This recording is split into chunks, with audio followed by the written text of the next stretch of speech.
الكريم وعلى آله وصحبه. Bismillahirrahmanirrahim. Bismillahirrahmanirrahim. Alhamdulillahi rabbil alamin. Wassalatu wassalamu ala asyrafil anbiya'i wal mursalin Sayyidina Muhammadin wa ala alihi wa sahbihi ajma'in. Alhamdulillah, para jemaah dirahmati Allah Subhanahu wa taala. Pertama dan utama sekali kita memanjatkan kesyukuran kepada Allah Subhanahu wa taala dapat kita menyambung pengajian di dalam kitab Da'watul Tamah dan juga Fathul Mu'in. Dan kita berdoa kepada Allah Subhanahu wa taala, mudah-mudahan Allah menjadikan pengajian ini sebab pengampunan bagi segala dosa kita, dan Allah mengabulkan segala hajat. Ada di antara kita yang sedang sakit, mudah-mudahan insya-Allah dengan barakah majlis ini pada bulan Rabiul Awal, yang mana kita masih pada permulaan ini sebelum kita masuk ini kepada malam ini 12 dan malam-malam ini yang seterusnya. Mudah-mudahan Allah memberikan syifa daripada segala penyakit, dan Allah mengabulkan ini hajat, dan melepaskan kita daripada segala masalah di dunia dan masalah di akhirat.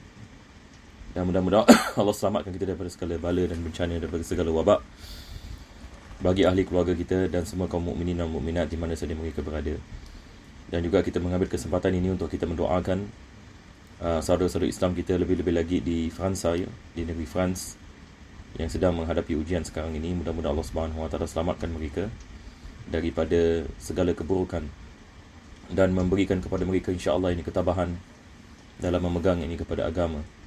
Dan juga kepada semua yakni kaum muslimin dan muslimat di mana sahaja mereka berada, sama-sama insya-Allah ini kita mendoakan di dalam bulan yang bahagia ini. Sebab daripada kerisauan Nabi sallallahu alaihi wasallam adalah beliau merisaukan atas umat ni. Kalau ada sebahagian daripada umat ni dalam keadaan susah, maka Nabi sallallahu alaihi wasallam dia bersedih ini atas kesedihan ini umatnya. Ini adalah daripada sifat Nabi kita sallallahu alaihi wasallam. Maka kita berdoa kepada Allah, mudah-mudahan Allah ini memberkati segala usaha kita insya-Allah, dan memberikan kepada kita husnul khatimah, dan menghidupkan hati-hati kita dengan iman dan taqwa dan kecintaan ini kepada Allah dan Rasulnya, dan matikan kita dalam husnul khatimah, dan mengumpulkan bersama Nabi kita sallallahu alaihi wasallam pada hari kiamat nanti. Amin ya rabbal alamin. Maka sekarang kita kembali kepada kitab Da'watul Tamah, dan pada minggu yang lepas kita sedang membicarakan berkenaan dengan riba, yang mana Imam Al-Haddad beliau menukilkan ayat dalam Al-Quranul Karim yang mana Allah Subhanahu wa taala mengancam mereka-mereka yang memakan riba, yang mana Allah Subhanahu wa taala mengatakan fa'dhanu biharbin minallahi wa rasulih, yakni isyiharkan peperangan yakni kepada Allah dan Rasulnya bagi mereka yang tidak berhenti daripada melakukan dan memakan riba. Dan saya membicarakan berkenaan dengan definisi ini riba, dan juga ini jenis-jenis ini riba. Begitu juga kita membicarakan hadis Nabi sallallahu alaihi wasallam berkenaan dengan memusuhi para awliya, sebab ini adalah dua jenis ini dosa. Ini adalah daripada dua jenis ini dosa yang mana Allah Subhanahu wa taala mengisytiharkan peperangan yang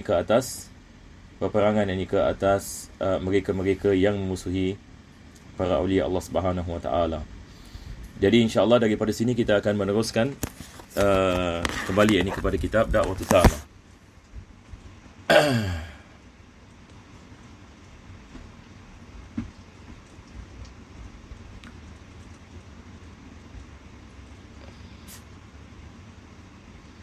Jadi kita sedang berada pada minggu lepas jadi muka surat 150. Sekarang ini kita telah masuk ini kepada muka surat ini 100 ini 51.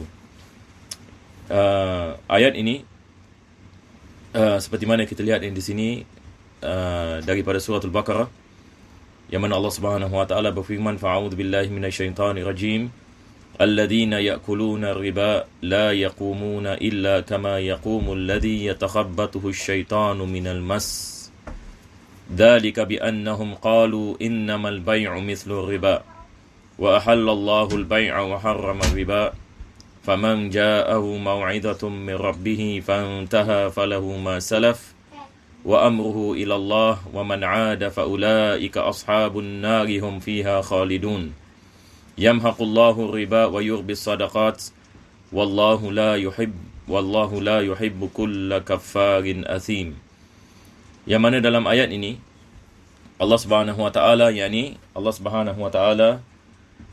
mengatakan mereka-mereka yang memakan riba la yaqumuna illa kama yaqumul ladzi yatakhabbathu syaitanu minal mas. Maka ini merupakan ancaman daripada Allah Subhanahu wa taala, yang mana Allah Subhanahu wa taala mengancam mereka-mereka yang makan riba. Apa yang berlaku kepada mereka adalah la yaqumuna illa kama yaqumul ladzi yatakhabbathu minasyaitan. Yatakhabbathu syaitan. Ini adalah daripada ancaman yang mana Allah Subhanahu wa taala mengatakan, minta maaf ya, saya minta maaf, ambil masa sikit.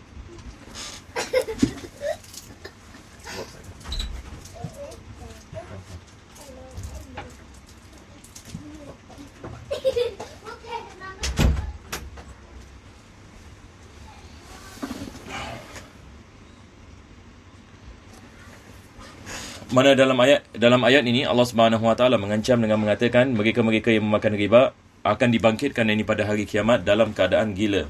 Ini adalah ringkasan tafsiran ini bagi ayat ini. Ini adalah daripada azab yang mana Allah Subhanahu wa taala mengancam, naudzubillah min dzalik, mereka-mereka yang memakan riba, maka mereka bangun dalam keadaan seperti orang yang dirasuk oleh syaitan. Dalam keadaan orang yang dirasuk oleh syaitan. Maka Sa'id bin Zubair, seorang sahabat Nabi SAW ini mengatakan mereka dibangkitkan oleh Allah Subhanahu wa taala dalam keadaan gila, dibangkitkan pada hari kiamat. Ini adalah daripada azab ini yang dikenakan bagi mereka yang memakan riba. Mudah-mudahan Allah Subhanahu wa taala menyelamatkan kita insya-Allah daripada maksiat ini dan musibah ini. Siapakah golongan ini? Allah mengatakan zalika bi annahum qalu, mereka adalah golongan yang mengatakan innamal bai'u mislu riba. Mereka mengatakan riba ini sama dengan jual beli. Dan perkara ini kita lihat hari ini ramai yang mengatakan perkara ini pada hakikat.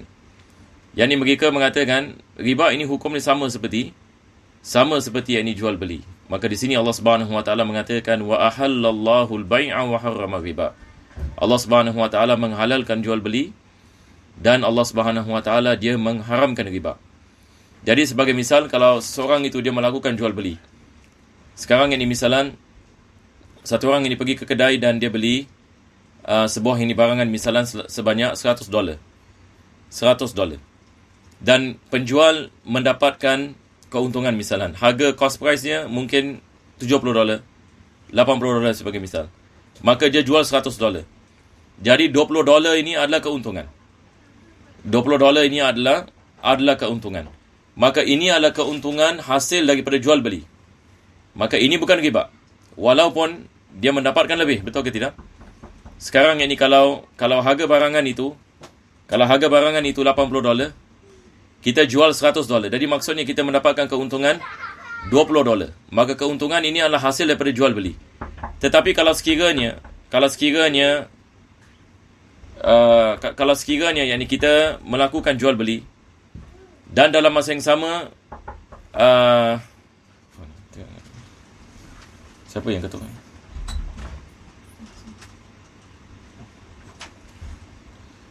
Oh.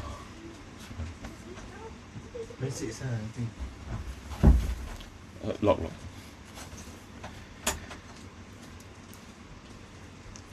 Jadi kembali kepada apa tadi kita mengatakannya. Di sini kita nak faham perbezaan yang di antara jual beli dengan riba. Jadi tadi kita mengatakan kalau kita jual barangan dan kita mendapat keuntungan, ini adalah hasil daripada jual beli. Ini yang Allah mengatakan wa halallahu al-bai'. Allah Subhanahu wa taala dia menghalalkan jual beli. Akan tetapi dia mengharamkan riba. Sebagai misal, interest misalan kita jual barangan sebanyak $100 dan ada bunga misalan. Kita bayar orang bayar installment dan ada bunga. Maka keuntungan yang hasil daripada bunga ini adalah daripada riba. Jadi Allah Subhanahu wa taala menghalalkan keuntungan dalam jual beli, tetapi Allah Subhanahu Wa Taala yang ini mengharamkan yakni riba. Dan minggu lepas saya telah membicarakan berkenaan dengan jenis-jenis riba. Dan selepas itu Allah mengatakan faman ja'ahu mau'izatun min rabbih fantaha falahu ma salaf. Barang siapa yang datang ayat-ayat ini kepada mereka dan mereka insaf dan kembali kepada Allah, maka Allah Subhanahu Wa Taala akan yakni mengampunkan mereka dan bagi mereka apa yang mereka memiliki. Wa amruhu ilallah, dan urusannya semua kembali kepada Allah Subhanahu Wa Taala. Ini Allah yang akan lihat ini kepada segala ini muamalat. Wa man 'ada fa ulaika ashabun nar. Barang siapa yang kembali ini kepada riba, maka mereka adalah daripada golongan yang ini ashabun nar. Hum fiha khalidun, dan mereka berada di dalamnya selama-lamanya. Na'udzubillah min dzalik. Maka Allah selepas itu mengatakan yamhaqullahu riba wa yurbis sadaqat. Maka Allah Subhanahu Wa Taala yakni dia menjadikan duit riba ini tidak ada barakah yakni di dalamnya, yakni mudah yakni untuk hapus. Manakala sedekah, Allah Subhanahu Wa Taala memberikan barakah, yang mana sedekah yakni yang sedikit akan tetapi dia adalah perkara yakni yang mendapatkan barakah daripada Allah Subhanahu Wa Taala. Yani Allah memperbanyakkannya. Wallahu la yuhibbu kulla kaffarin athim.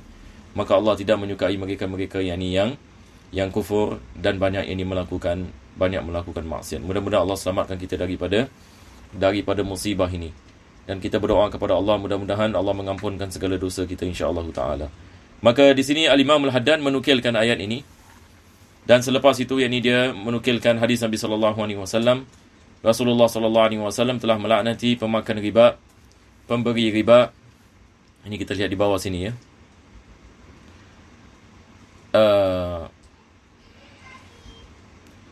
Rasulullah sallallahu alaihi wasallam telah melaknati pemakan riba, pemberi riba, penulisnya dan penyaksinya sekaligus. Dan Nabi sallallahu alaihi wasallam ini bersabda, "Riba bid'un wa sab'una syu'bah, adnaha mislu an ya'ti ar-rajulu ummah." Jadi kita lihat ini semua adalah daripada ayat-ayat Al-Quran dan juga hadis-hadis Nabi sallallahu alaihi wasallam yang memberikan ancaman. Ada hadis Nabi yang ini melarang ini mereka bukan saja memakan riba, tetapi mereka yang mencatat transaksi riba, dan begitu juga dengan mereka yang menyaksikan ini atas transaksi ini riba. Kesemua mereka yang ini na'udzubillah min dzalik berkongsi yang ini dosa. Dan Nabi sallallahu alaihi wasallam yang ini menyifatkan yang riba ini dosanya lebih besar daripada seseorang lelaki melakukan zina bersama ibunya. Dan selepas itu beliau mengatakan, ada pun berita-berita yang menunjukkan tentang besar dosanya riba serta berat penanggungnya bahaya ada banyak sekali dan sudah dimaklumi oleh orang ramai, sebab riba itu termasuk antara dosa-dosa yang besar. Dan zaman yang kita tinggal hari ini, kita lihat riba ini menjadi maharajalela. Kita lihat ini hampir semua benda hampir semua benda dunia ini, kita lihat duit yang kita menggunakan dan sistem kewangan yang digunakan diasaskan ini dengan riba. Itu sebab ini kita lihat daripada musibah financial dan juga monetary, kita lihat ini semua adalah disebabkan apabila yakni manusia ini maharajalela memakan riba dan menggunakan ini riba untuk menindas ini golongan-golongan yang lemah. Jadi apa yang kita lihat ini hari ini, seperti mana pakar ekonomi ini mengatakan, berlaku yakni economy meltdown, dan juga currency crash. Ini semua adalah ramalan mereka yang akan datang. Dan kalau perkara ini berlaku, maka ia boleh menyebabkan ini masalah yang sangat besar, yang mana satu dunia yang ini akan mengalami kerugian yang besar. Dan ini semua apabila ini dikaji, disebabkan manusia yang ini memakan yang ini riba dengan yang ini begitu besar sekali, dan berlaku ini penindasan dan sebagainya. Maka ini adalah daripada musibah yang besar yang berlaku pada zaman kita. Itu sebab penting hari ini kita apabila kita belajar ilmu fiqh, perlu kita faham tentang the world monetary system. Kita nak kena faham bagaimana ekonomi dunia ini bergerak, bagaimana ini duit digunakan dalam sistem ekonomi dunia ini pada hari ini. Jadi ini adalah daripada perkara yang penting bagi seorang Muslim untuk mempelajarinya, daripada perkara yang sangat penting. Sebab benda seperti ini tidak berlaku pada zaman ulama kita yang dahulu. Zaman ulama kita dahulu dalam kitab-kitab fiqh misalnya, mereka membicarakan tentang dinar dan dirham. Tapi zaman sekarang ini kita tidak lihat dinar, kita tidak lihat dirham. Duit pun dah tak lihat dah zaman sekarang. Yang ini semua kita menggunakan tab saja. Lama kelamaan duit ini sudah tidak ini wujud, tidak nampak. Kesemuanya menggunakan electronic money. Kesemuanya akan menggunakan electronic money. Yani manusia dapat menciptakan duit. Manusia mencipta, dia tekan butang dia 1,000. Itu 1,000. Jadi dia boleh buat duit dia sendiri. Cuba bayangkan. Bukan masalah print duit. Kalau zaman sekarang ada orang memang print duit. Ada sebagian negara, apa mereka buat? Mereka print duit, lepas itu mereka beli barangan daripada negeri lain. Tapi duit itu mereka print. Cuba bayangkan. Kalau dia menggunakan ini kertas begitu, dan selepas itu dia tahu duit ini tidak ada nilai. Jadi apa dia buat? Ini dia beli barangan daripada luar negeri. Ini adalah daripada penindasan ini yang berlaku. Dia melakukan perkara tersebut, orang luar negeri kesian ini menciptakan barangan ini dengan tungkus lumus, dengan peluh mereka, tetapi dibeli ini dengan ini begitu sahaja. Ini adalah cara penindasan ini berlaku ini pada zaman sekarang. Akan tapi kalau kita belajar monetary system, apa yang akan berlaku lebih dahsyat lagi pada zaman yang akan datang. Sebab zaman yang akan datang bukan masalah print, tapi masalah type. Yang ini bukan, kalau dulu orang Melayu mengatakan cap duit. Macam print duit. Kalau orang nak bahasakan, kita mengatakan apa? Seolah-olah dia cap duit, macam dia banyak duit lah maksudnya. Zaman yang akan datang bukan cap duit lagi. Yang ni dia type duit. Yang ni dia nak menggunakan 1,000 misalan, ataupun 1 juta, dia type saja 1,000, 1 juta. Sebab semua digital. Duit ini sudah menjadi digital. Dan dia boleh sekat ini orang daripada melakukan pembelanjaan. Kalau dia tak suka seseorang itu, maka dia sekat dia punya akaun. Sebab semua yang ini menggunakan kad. Semua menggunakan electronic money. Jadi kalau dia freeze ini seseorang punya akaun, dia tidak boleh beli apa-apa. Kalau zaman sekarang kita mengatakan masih boleh menggunakan duit. Kalau akaun kena freeze pun, dia ada duit cash misalan. Dia boleh belanja misalan, beli barangan. Tapi masa yang akan datang, kalau kita belajar, kita ikut apa ekonomis membicarakan hari ini, they are going towards electronic currency. Electronic currency ini adalah musibah yang besar ini. Ini bukan masalah kecil. Jangan kita menyangkakan, oh bagus, kita tap sana, tap sini. Akan datang ini apabila kita sudah tidak lihat wang. Apabila wang ini sudah tidak dilihat, ini semua binary digit. Duit kita semua binary digit. Dapat gaji binary. Dia type saja. Dia type ini pakai apa? Pakai digital, lepas itu dia masukkan kita punya account. Apa saja yang kita beli semua dapat diketahui, dan boleh seseorang itu boleh kena freeze. Dia punya account kena freeze. Nak beli kopi pun tak boleh ni dekat kedai kopi. Sebab ini semua ini akan menggunakan elektronik. Dan ini adalah perkara yang akan datang ini. Jangan kita terperanjat kalau sekiranya perkara itu akan datang. Kalau kita bayangkan dan kita menanyakan soalan ini, adakah ini perkara yang baik ke tak baik? Maka dia bukan perkara yang baik ya jemaah. Ya ni kalau kita balik ini kepada usul bab ini muamalat dan fikih Islam sebagainya, kita lihat bagaimana Nabi SAW menekankan duit dengan kembali ini kepada sesuatu yang ada harga. Itu sebab zaman Nabi SAW ini menggunakan dinar dan dirham, dan Nabi SAW membicarakan tentang syarat-syarat ini duit, yang dia mesti ada harga dan sebagainya. Tetapi zaman yang kita tinggal hari ini dan juga yang akan datang, ini benda yang kita tak boleh elak. Cuma sebagai seorang Muslim harus kita faham. Harus kita faham ini akan keadaannya, dan bagaimana dia akan memberi kekesan ini kepada kehidupan kita, dan bagaimana kita nak menyelamatkan diri kita daripada terjebak ini dalam riba. Mudah-mudahan Allah yang diselamatkan insya-Allah. Jadi insya-Allah kita kembali kepada kitab kita Fathul Mu'in.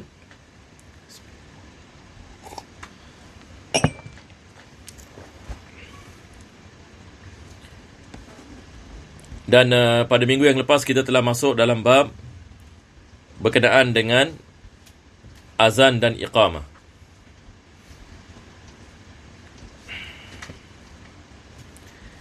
Jadi kita telah membicarakan bagaimana bermula azan dan iqamah pada zaman Nabi SAW.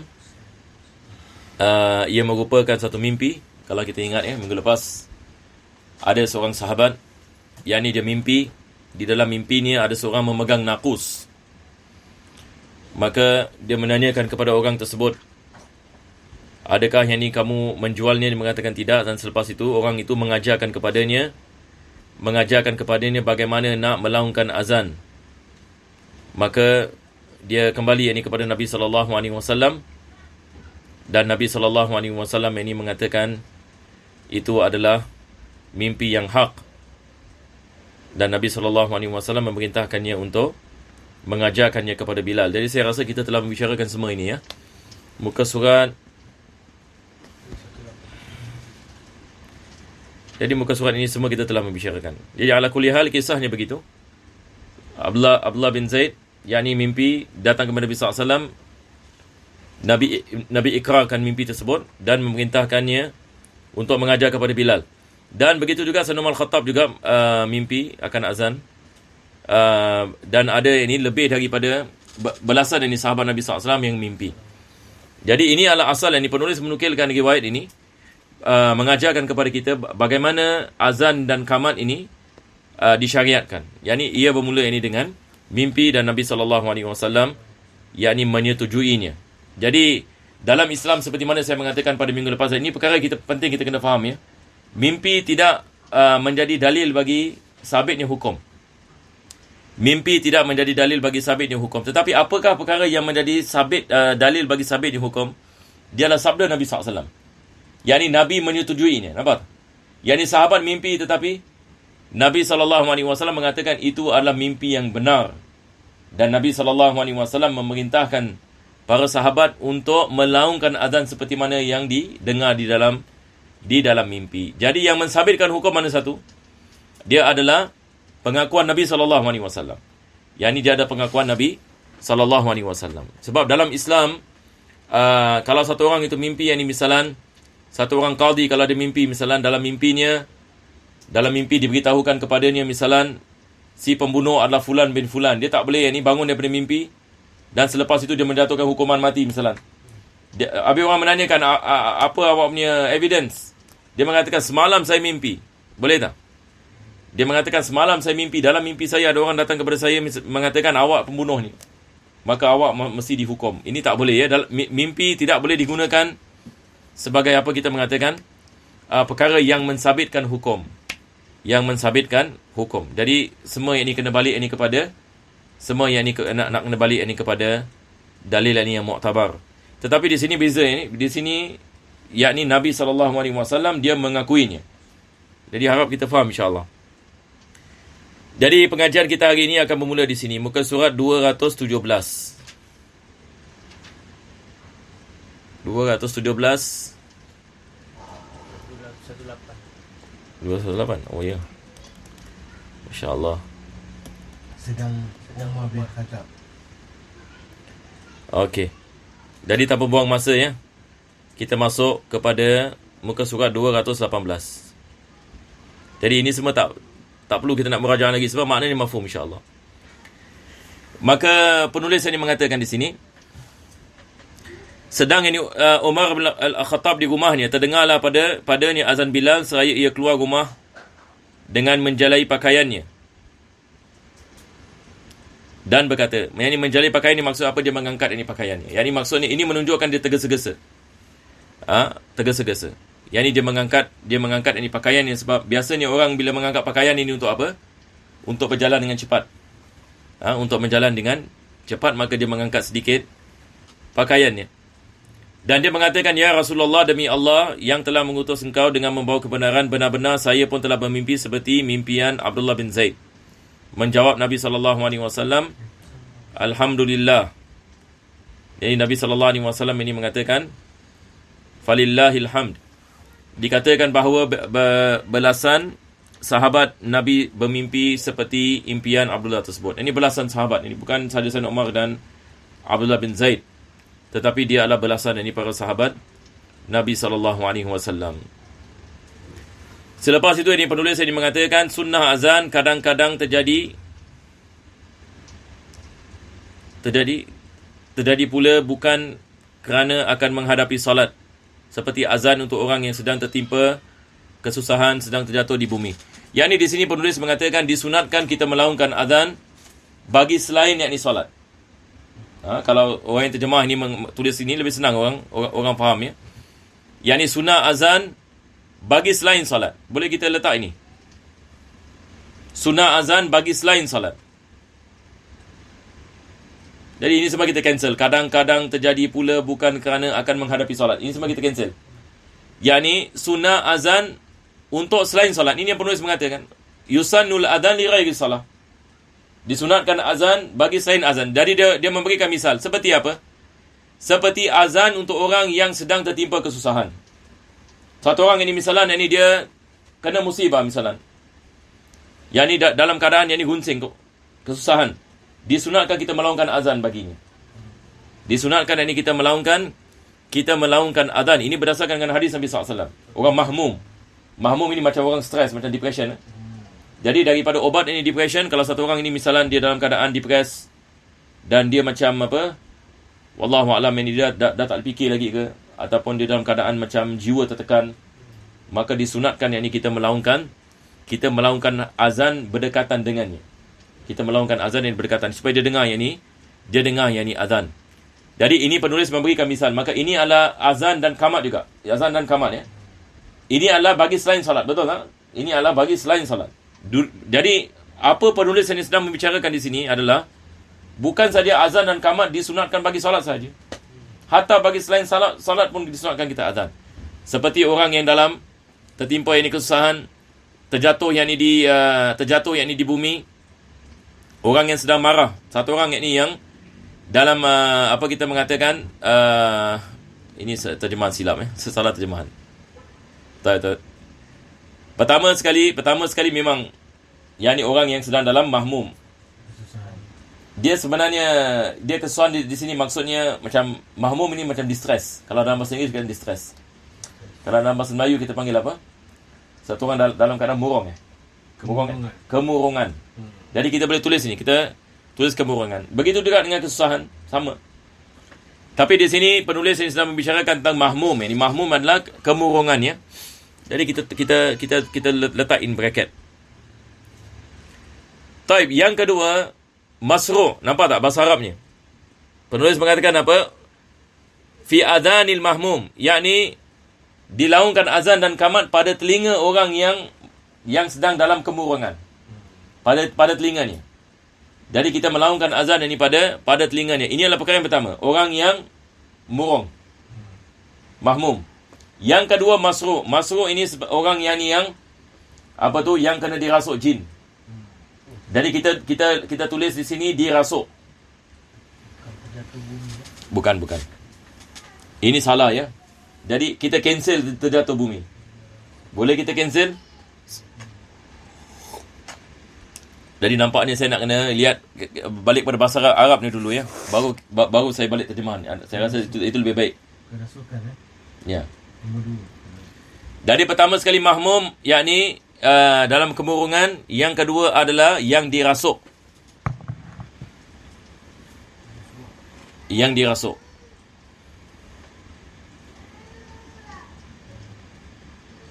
Yang ketiga ghadban, betul, orang yang marah.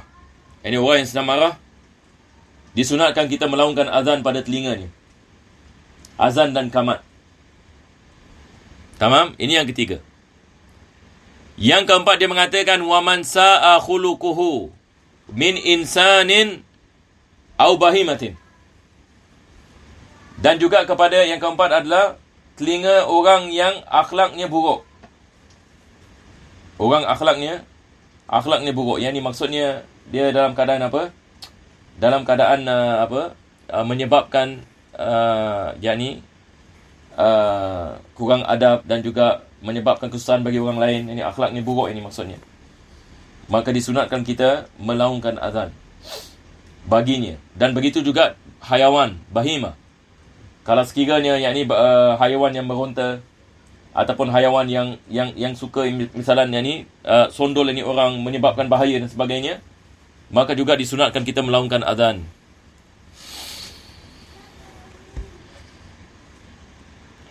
Jadi ini yang keberapa? Yang keempat. Yang kelima, penulis mengatakan indal hariq, apabila berlaku kebakaran. Apabila berlaku kebakaran, disunatkan azan. Azan baru lari ke lari sambil azan? Apa dia? Tak, maksudnya apabila berlaku kebakaran, kita melaungkan azan. Maksudnya bukan dalam tempat kebakaran. Ini maksudnya berhampiran dengan tempat kebakaran. Berhampiran dengan tempat kebakaran. Maka dia akan memberikan kesan insya-Allah. Yang ini dia akan meredakan api. Jadi ini adalah yang kelima.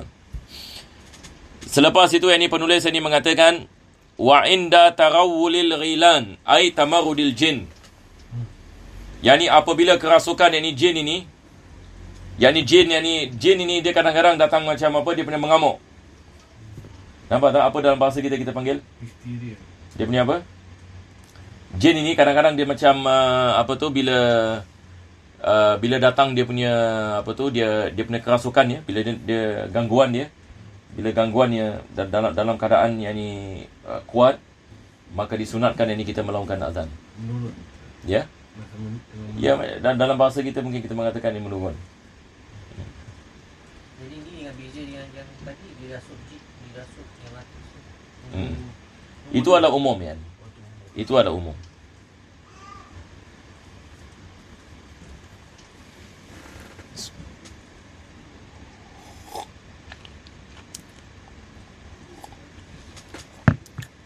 Dirasuk juga boleh masuk juga boleh membawa makna macam orang kena fits. Macam dia kena sesuatu, dia hilang dia punya conscious. Dia punya intellect. Bukan pingsan. Apa dia? Ya. Jadi dia termasuk ini rasuk ataupun ini dia jadi dalam keadaan macam tak tentu arah. Apa? Jadi dia umum. Yang akhir sekali adalah berkenaan dengan gangguan jin secara khusus. Apabila satu orang ini misalnya ini dia pekik-pekik kan, macam apa keadaan yang apa, orang kalau kena sampuk ni kadang-kadang dia macam apa, dia pekik, dia nak pukul orang. Ini apa dalam keadaan mana jin dalam keadaan apa, ini sedang mengganggu ni dengan kuat, maka disunatkan kita melakukan azan ini pada telinganya. Taib. Selepas itu yang penulis tadi mengatakan, jadi sekarang kita balik terjemahan dia. Saya cuma nak tengok terjemahan dia sekejap. Okey, kita lihat ya. Apa dia mengatakan? Orang yang sedang tertimpa kesusahan, sedang terjatuh di bumi ini kita mengatakan silap ya. Marah, betul. Azan kerana ada perbuatan tidak baik pada manusia dan binatang, ini juga salah ya. Ini cancel ya. Ini balik kepada akhlak. Ini apabila akhlaknya buruk daripada manusia ataupun binatang. Azan kerana terjadi kebakaran. Ya, ini betul. Bila berlaku kebakaran, disunatkan kita melakukan azan. Dan azan di waktu waktu terlihat hantu, iaitu menampaknya jin. Yang ini bukan maksudnya di sini. Yang ini tamarud, yang ini maksudnya apabila seperti mana kita mengatakan, apabila jin ini gangguan. Nampak tak? Penulis sedang membicarakan tentang gangguan jin. Apabila yang ini gangguannya ini dalam seseorang itu diganggu yang ini oleh jin, maka disunatkan kita melakukan azan. Jadi kita tukar di situ. Boleh insya-Allah? Sekarang kita teruskan pada yang seterusnya. Penulis mengatakan wahwa wal iqamatu fi udhunain maulud. Juga disunatkan kita melakukan azan dengan qamat ini pada telinga bayi yang baru lahir. Wa khalfil musafir. Dan apabila seorang itu nak keluar safar, disunatkan kita melakukan azan, iaitu apabila dia keluar daripada rumah. Bila kita melakukan azan, yang ni bila dia keluar daripada rumah. Yang ni dia keluar daripada rumah, kita lakukan azan dalam rumah ni. Ini juga adalah daripada perkara yang disunatkan. Nampak? Silap lagi ya. Terjemahan silap ni. Ini kita kena cancel. Ini kita kena cancel. Salah. Musafir nak keluar jalan. Nak buat dia apa jemaah ya. Jadi kita tukar ni ya. Dikala yang ini seorang musafir keluar, memulakan perjalanannya.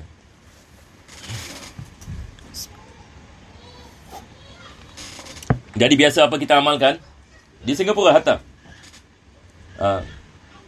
Yang ni dulu apa? Biasa kita amalkan. Kita kalau nak pergi macam apa, lebih-lebih lagi macam pergi negeri jauh kan. Jadi apa kita buat, nanti kita dah dengan beg-beg kita dah keluar rumah. Nanti kita wakilkan satu orang azan. Ini yang biasa. Ini yang masuk khalfal musafir. Khalfal musafir, ini belakang musafir. Yang ni maksudnya dia dah keluar rumah, kita azan yang ni di rumahnya. Oh, ada syarat orang keluar. Ya. Jadi dia keluar dulu. Jadi maksudnya dia sudah memulakan perjalanannya, betul tak? Dia apabila dia keluar daripada rumah dia sudah memulakan perjalanannya. Maka kita melakukan azan. Jadi azan ini menjadi sebab insya-Allah ini perjalanannya selamat insya-Allah. Selepas itu beliau mengatakan yusannu 'alal kifayati. Yusannu 'alal kifayati wa yahsulu bi fi'lil ba'd. Adhanun wa iqamatun li khabari sahihain. Jadi di sini penulis ini mengatakan yusannu 'alal kifayah. Apa maksudnya yusannu 'alal kifayah? Ini perlu diterangkan. Kita ada satu istilah namanya sunnah kifayah. Sunnah kifayah. Misal yang mudah seperti apa? Salam, memberi salam. Sekarang misalan kita nak pergi rumah orang. Kita nak masuk rumah orang. Satu orang beri salam. Semua ini dapat pahala. Ini sunnah kifayah. Yang ini maksudnya bila kita satu orang melakukan kesunahannya, semua dalam jamaah itu mendapatkan pahala. Kita ada fardu kifayah kan? Fardu kifayah, perkataan fardu kifayah ni kalau ada orang yang melakukan kewajipannya, dosanya terangkat. Sunnah kifayah, satu orang melakukannya, semua dapat pahala sunnah. Dapat tak? Jadi ini dikenali sebagai sunnah kifayah. Jadi maksud di sini azan dan qamat dia adalah sunnah kifayah. Sunnah kifayah yang ini bagi individu. Yang ini sekarang kalau kita 5 orang misalnya, ataupun kita 3 orang, kita nak solat isyak. Satu orang ini melaungkan azan dan qamat, maka kita semua dapat pahala azan dan qamat. Dapat tak? Tapi tidak disunatkan tiap-tiap orang melakukan azan. Kita sekarang kita nak solat isyak. Azan pertama, azan kedua, azan ketiga, dia bukan begitu. Sebab dia sunnah kifayah. Nampak tak? Yang ini maksudnya kita hanya melakukan satu kali saja. Tetapi semua akan mendapatkan pahalanya. Jadi ini adalah kelebihannya. Ini dipanggil sebagai sunnah yang ini kifayah. Sunnah kifayah. Jadi kita ada fardu kifayah, kita ada sunnah kifayah. Dan sunnah kifayah yang ini banyak. Daripadanya adalah makan. Satu orang baca bismillah. Misalnya kalau kita makan jamaah dalam dulang, satu orang ini baca bismillah, sudah mencukupi. Jadi dia adalah sunnah kifayah. Nampak tak? Walaupun yang lain boleh baca bismillah. Tetapi kalau satu orang saja baca bismillah, misalnya ni semua terlupa baca bismillah. Tapi satu hamba Allah dia baca bismillah. Jadi alhamdulillah ya ni semua yang ni terjaga. Yang ni seolah-olah kita semua mendapatkan yang ni barakah insya-Allah daripada makanan itu. Dan selepas itu ini penulis ini mengatakan yusannu 'alal kifayati wa yahsulu bi fi'lil ba'd. Nampak tak? Yakni kesunahannya tercapai dengan diamalkan sebahagian. Yakni satu orang melaungkan azan, satu orang melakukan iqamah sudah mencukupi. Kita mendapatkan pahala sunnah. Jamaah itu mendapatkan pahala sunnah. Itu sebab penting yang kita melaungkan azan dan qamat. Kadang-kadang ada jemaah misalan kat luar tak ada azan, tak ada qamat. Terus ini solat. Maka ini tidak digalakkan. Berdasarkan hadis ini Bukhari dan Muslim yang artinya yani idza hadaratis salatu falyu'adzin lakum ahadukum. Ini berdalilkan dengan hadis ini. Yang mana Nabi SAW ini mengatakan apabila kamu nak melakukan salat, maka hendaklah salah seorang daripada kamu melaungkan azan. Hendaklah salah seorang daripada kamu melaungkan azan. Yakni apabila satu orang melaungkan azan sudah mencukupi. Yang lain ini mendapatkan fadilatnya. Yang lain akan mendapatkan ini fadilatnya. Bagi lelaki sekalipun anak kecil, lizakarin walau sabiyan wa munfaridan wa in sami'a adhanan. Jadi azan ini dia adalah bagi laki-laki. Nanti dia akan membicarakan tentang wanita pula. Yang ini wanita boleh azan, tapi ada keadaan yang diboleh, ada keadaan diharamkan. Nanti dia akan membicarakan. Tetapi secara umum disunatkan bagi laki-laki. Yang ini laki-laki, sama ada dia munfarid ataupun jamaah. Seperti mana penulis mengatakan di sini, walaupun dia budak kecil, sabiyan. Walaupun ini dia budak kecil, ataupun ini seorang yang melakukan solat sendirian. Ini misalnya kita nak melakukan solat sendirian, disunatkan kita azan dan disunatkan kita qamat. Kita qamat. Wa in sami'a adhanan min ghairihi 'ala al-mu'tamad. Walaupun dia ada dengar azan dah. Yang ni misalnya kita sekarang nak solat isyak, tadi on the way kita dah dengar orang melaungkan azan. Nampak tak? Misalnya ni kita tadi dekat masjid, kita dengar azan. Tapi lepas tu kita balik, kita solat jamaah kat rumah. Adakah disunatkan kita azan sekali lagi? Ini soalannya. Jadi penulis ini dia sedang membicarakan masalah ini. Sekali lagi ya. Sekarang satu orang ini dia pergi masjid. Dia pergi masjid, dia dengar azan. Misalnya dia dengar azan daripada awal sampai habis dia dengar azan. Tapi dia tak solat kat masjid misalnya. Dia balik rumah. Bila dia balik rumah, rumah ni ada jemaah. Jadi, bagi orang ini, adakah disunatkan dia melaungkan azan sekali lagi? Ataupun dia mengatakan, tadi saya dah dengar azan, maka tak perlu saya melaungkan azan sekali lagi. Jadi, mana satu yang betul? Yang betul adalah disunatkan baginya azan sekali lagi. Walaupun dia sudah dengar azan. Walaupun ini dia sudah mendengar azan. Tetapi dia tidak melakukan solat bersama mereka. Nampak tak? Ini beza ni. Maka ini yang penulis ini mengatakan di sini, kita lihat. Penulis ini mengatakan,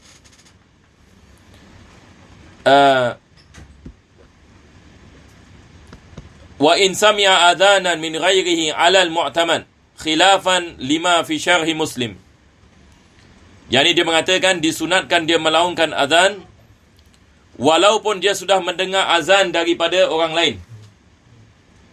Dan ini adalah pendapat yang mu'tamad, penulis mengatakan. Berbeza dengan apa yang disebutkan dalam syarah Muslim oleh Imam Nawawi. Baik, apakah yang disebutkan oleh Imam Nawawi dalam syarah Sahih Muslim? Al-Imam Nawawi dalam syarah Sahih Muslim, dia mengatakan, kalau sekiranya seorang itu, ini misalan, dia mendengar azan. Dan dia melakukan solat bersama mereka. Maka tidak disunatkan baginya melakukan azan sekali lagi. Tapi kalau sekiranya dia mendengar azan dan dia tidak melakukan solat bersama mereka, yakni maksudnya dia pergi ke tempat lain, maka bagi orang ini disunatkan dia azan sekali lagi. Ini yang disebutkan dalam Sahih Muslim. Nampak tak? Jadi Al-Imam Nawawi dia memberikan tafsil bagi masalah ini. Kadang-kala disunatkan baginya azan, kadang-kala tak disunatkan baginya azan. Bilakah tidak disunatkan baginya azan? Kalau sekiranya dia mendengar azan dan dia melakukan solat dengan azan yang dia dengar, dengan jamaah yang melakukan azan itu. Jadi misalnya satu orang ini dia daripada masjid, dia dah dengar azan. Dia sudah dengar azan misalnya, dan dia melakukan solat. Dan dia mahu melakukan solat ini bersama mereka. Maka tidak disunatkan baginya azan sekali lagi. Tidak disunatkan baginya melakukan azan yang ini sekali lagi. Sebab ini dia sudah mendengar azan dan dia nak melakukan solat bersama jemaah ini. Boleh faham? Sekali lagi ya. Sekarang dia dengar azan. Dan dia nak melakukan solat jemaah bersama jemaah ini. Maka di sini tidak disunatkan dia melakukan azan. Kenapa? Sebab dia nak melakukan solat bersama jamaah yang melakukan azan tadi. Tetapi kalau sekiranya dia dengar azan dan dia pergi kat tempat lain dan jamaah yang lain, maka di sini disunatkan dia melaungkan azan. Kenapa kita mengatakan tidak disunatkan dia melaungkan azan bagi jamaah yang pertama, tetapi disunatkan dia melaungkan azan bagi jamaah yang kedua? Maka di sini Imam Nawawi dalam syarah Sahih Muslim dia terangkan. Dia mengatakan kalau dia dengar azan daripada jemaah yang pertama dan dia nak melakukan salat bersama mereka, tidak disunatkan baginya melaungkan azan. Sebab apa yang dia dengar itu sudah menjadi sunnah kifayah. Sebab dia nak melakukan salat bersama mereka. Tetapi kalau sekiranya dia pergi kat jemaah lain yang belum lagi azan, maka disunatkan baginya melaungkan azan walaupun dia sudah mendengar azan. Boleh insya-Allah? Tak ada masalah ya? Okey, ini cerita ni. Jadi kita baca sekali lagi. Dia penulis dia berkatakan, kita baca bahasa Melayu ni ya. Dia mengatakan, bagi lelaki sekalipun anak kecil, salat munfarid dan sekalipun telah mendengar azan. Betul? Walaupun setelah dia mendengar azan orang lain. Menurut ini pendapat yang dipegangi. Yang ini pendapat yang mu'tamad. Sementara syarah Sahih Muslim menyebutkan pendapat lain. Pendapat lain dia tafsirkan. Yang ini sebenarnya dia benda yang sama. Tapi cuma dia menerangkan. Ada kalanya tidak disunatkan dia melaungkan azan. Ada kalanya disunatkan dia melaungkan azan. Jadi itu yang disebutkan dalam syarah Sahih Muslim. Na'am in sami'a adhan al-jama'ati wa arada salata ma'ahum lam yusannu lahu 'ala al-awjuh. Ini yang penulis selepas dia menukilkan syarah Sahih Muslim, lepas tu dia pun sebut. Nah, exactly. Dia mengatakan kalau dia mendengar azan daripada satu jamaah dan dia melakukan salat bersama mereka, tidak disunatkan dia melaungkan azan. Jadi kita lihat, dia mengatakan bila dia telah dengar azan salat jamaah dan berkeinginan solat berjamaah bersama mereka, maka baginya tidak disunatkan melakukan azan sendiri menurut ini berbagai wajah. Berbagai wajah ini balik kepada pendapat Ashab Syafi'i. Yani wajah dalam mazhab Syafi'i maksudnya pendapat Ashab Syafi'i. Pendapat ini Ashab Syafi'i. Nampaknya kita punya apa? PDF ini sampai sini ya. Jadi macam mana kita teruskan juga? Ada lagi berapa minit lagi? Boleh lah ya. Jadi untuk kita meneruskan, saya baca daripada kitab. Ataupun anda boleh baca terjemahan dia juga. Sekejap.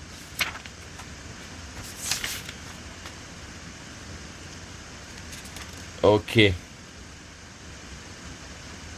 Jadi penulis mengatakan insami'a adzan al-jama'ati wa arada salata ma'ahum lam yusan lahu 'ala al-awjuh. Jadi mafhum. Yani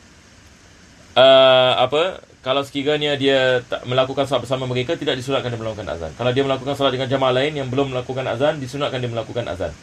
Dan ini berdasarkan dengan pendapat yang dipilih di antara pendapat Ashab Syafi'i. Selepas itu dia mengatakan li maktubatin. Azan yang ini dan qamat ini disunatkan bagi solat maktubah. Maksud daripada solat maktubah adalah solat fardu. Solat ini fardu. Walau faitatin, walaupun solat qada ataupun i'adah. Misalan satu orang misalan dia nak solat qada, misalan dia tak solat subuh. Jadi dia bangun misalan pukul 9 pagi, 10 pagi. Jadi dia nak qada solat subuh tadi misalan. Maka dia sunatkan ini baginya azan dan qamat, tetapi tidak disunatkan dia kuatkan suaranya. Jadi setakat yang ini dia kita mengatakan dia dengar. Setakat ini dia dengar. Ini yang perlu mengatakan walau faitatin duna ghairiha. Tetapi selain solat maktubah tidak disunatkan azan dan qamat. Seperti apa? Dia mengatakan seperti solat-solat sunat. Solat-solat sunat ini seperti solat duha, solat hajat, solat istikharah, ini semua solat-solat sunat. Sama ada solat yang ada sebab ataupun solat yang tak ada sebab, solat hari raya. Semua ini tidak disunatkan. Tidak disunatkan azan. Solat janazah, solat nazar, manzurah. Satu orang ini dia bernazar misalnya untuk melakukan solat. Dan nazar ini semua solat sunat. Dia asal solat sunat, lepas itu diwajibkan. Sebab solat 5 waktu tak boleh nazar kalau orang mengatakan saya bernazar untuk solat subuh, kalau saya pass exam misalnya, ini semua tak sah. Betul tak? Sebab wajib tidak boleh dinazarkan. Jadi nazar mesti solat sunat. Jadi satu orang ini bernazar untuk solat misalnya solat tahajud, dia bernazar untuk solat duha 8 rakaat misalnya, dia bernazar yang ini untuk solat witir 11 rakaat sebagai misal. Ini boleh. Sebab ini adalah solat sunat. Tapi dia tidak boleh bernazar yang ini solat yang sudah yang ini wajib. Sebab itu adalah kewajipan baginya. Dari solat nazar tidak dibolehkan kita melakukan azan dan qamat. Solat janazah pun tidak ada. Tidak ada yang ini azan dan tidak ada azan yang ini dan qamat. Okey, boleh baca bahasa Melayu ni? Kesunahan azan dan iqamah seperti di atas hanya untuk solat fardu yang 5 sekalipun qada. Tidak untuk solat yang lain seperti solat-solat sunnah, solat jenazah dan solat memenuhi nazar. Ya, masya-Allah, ini bagus ni tuan. Alhamdulillah, tak ada masalah. Baik, selepas itu dia mengatakan walau iqtasara ala ahadihima li nahwi dhiqi waqtin fal adanu aula bihi. Sekarang penulis ini mengatakan kalau sekiranya dia tak ada masa misalnya, dia dah masa dah tak banyak, mana satu lebih afdal, azan ke qamat? Kalau sekiranya dia nak kena pilih salah satu, dia tak boleh buat dua-dua, tapi dia nak kena pilih salah satu, mana lebih afdal? Maka di sini dia mengatakan azan lebih afdal. Azan lebih afdal.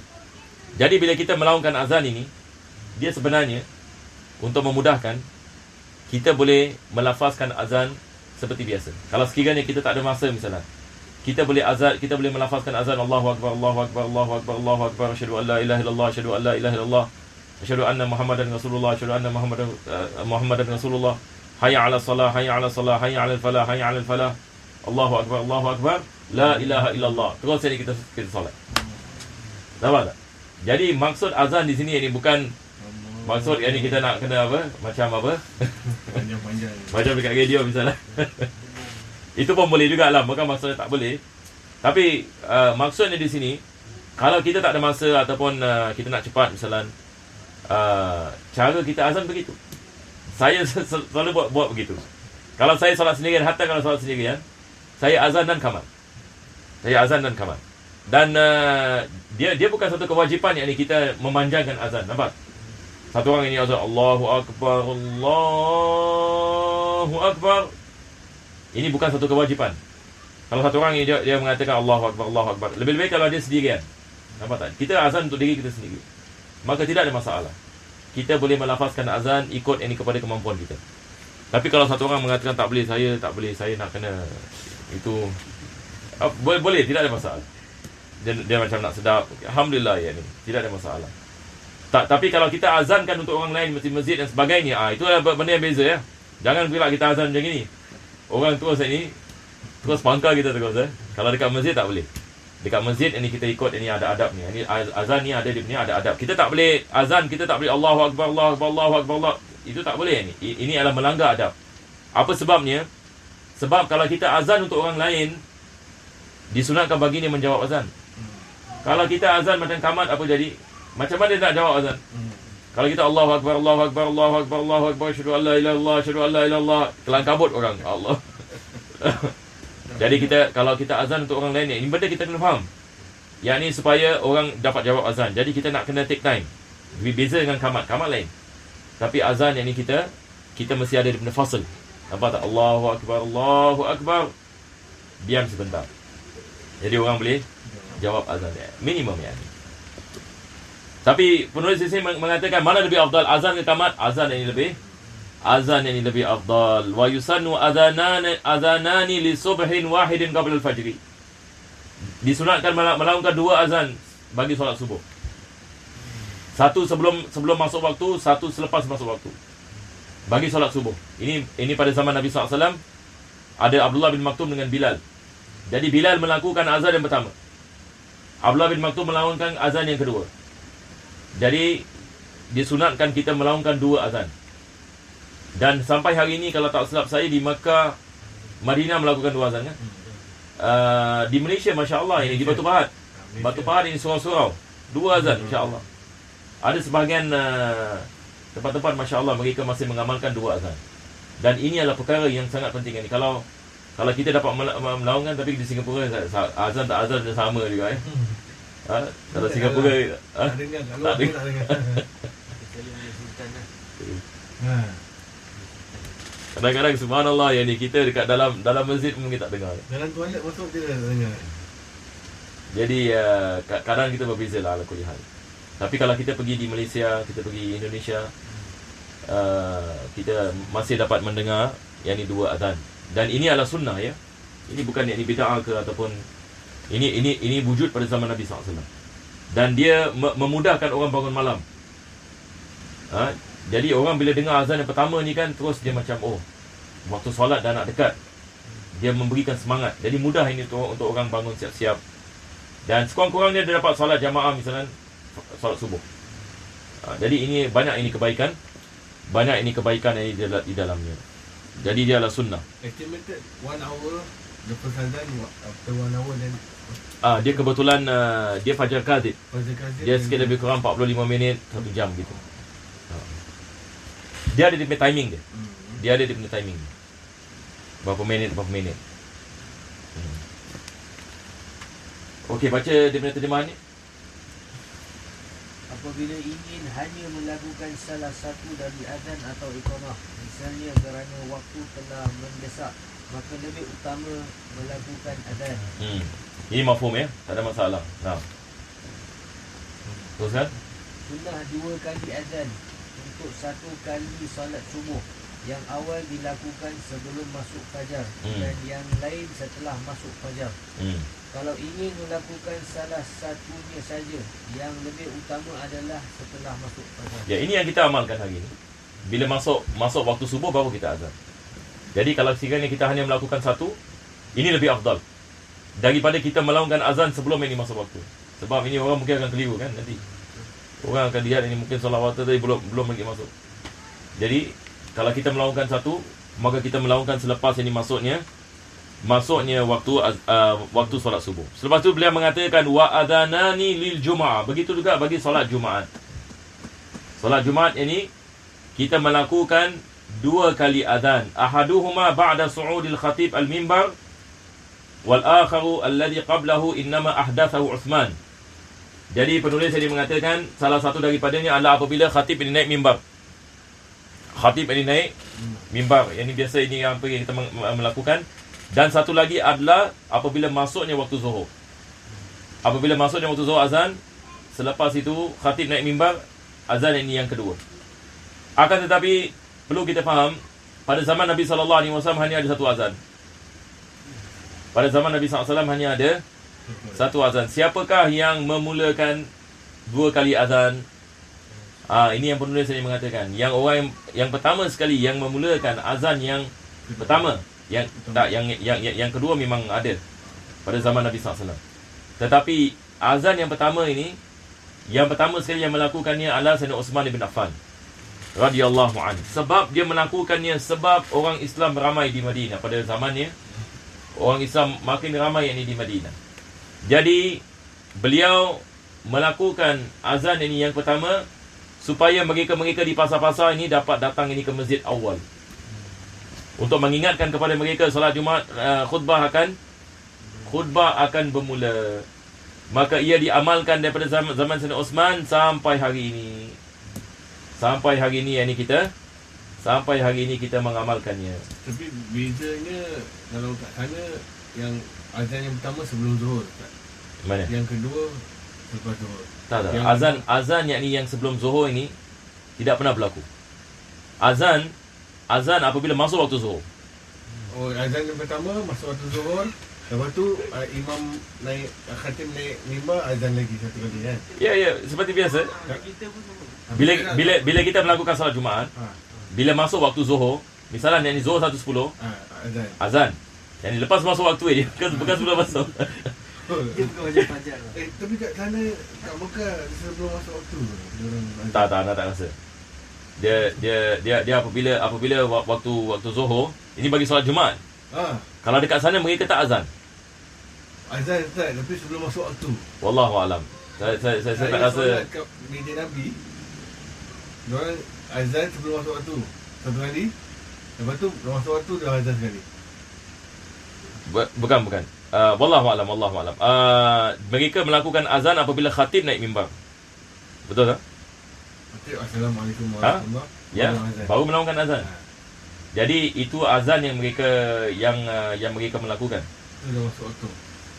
Mesti itu dah masuk waktu sebab khatib ini dah naik, dah naik mimbar.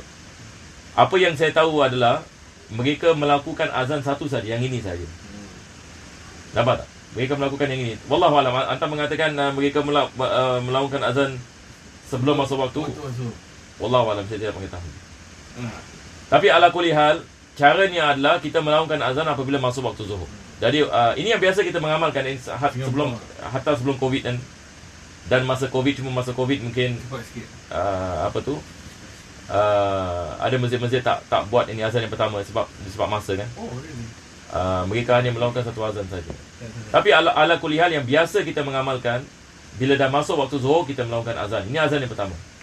Lepas itu kita solat qabliyah Jumaat sebagainya.